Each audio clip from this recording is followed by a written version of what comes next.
Now we're going to be spraying the outside of this cabinet, and it's already been stained on the inside now. It's like a little vanity.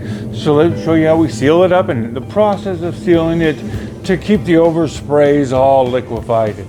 Let me show you how it's done.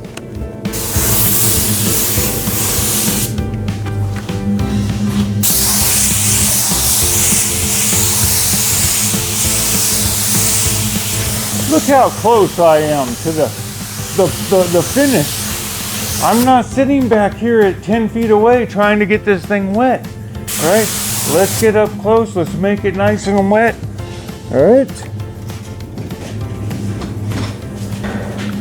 Okay, now you got the outsides done. Let's get the face done, and then we'll spray into the inside and walk ourselves out the back door. So here we go.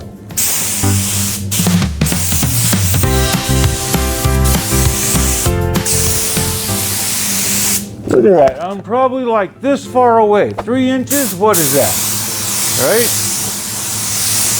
Right? Okay, now when I'm going to spray this side, I'm not spraying one panel at a time. I come in, go all the way around. If you want to, you spray this thing a nice wet edge, right? All the way around.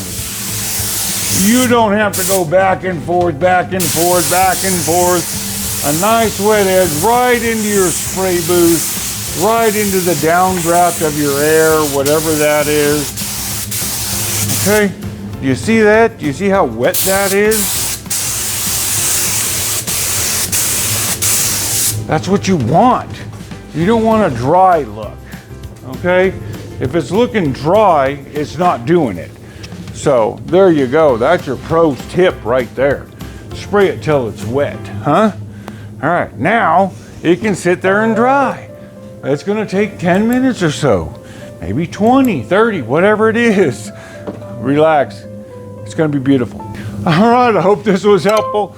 If it was, this is how you do it. This is the first coat. We've got a couple more going on top of this one. But if you like this and you wanna watch another video, I'll put one up right there for you. Thanks a lot for watching, guys. Hope to see you around soon.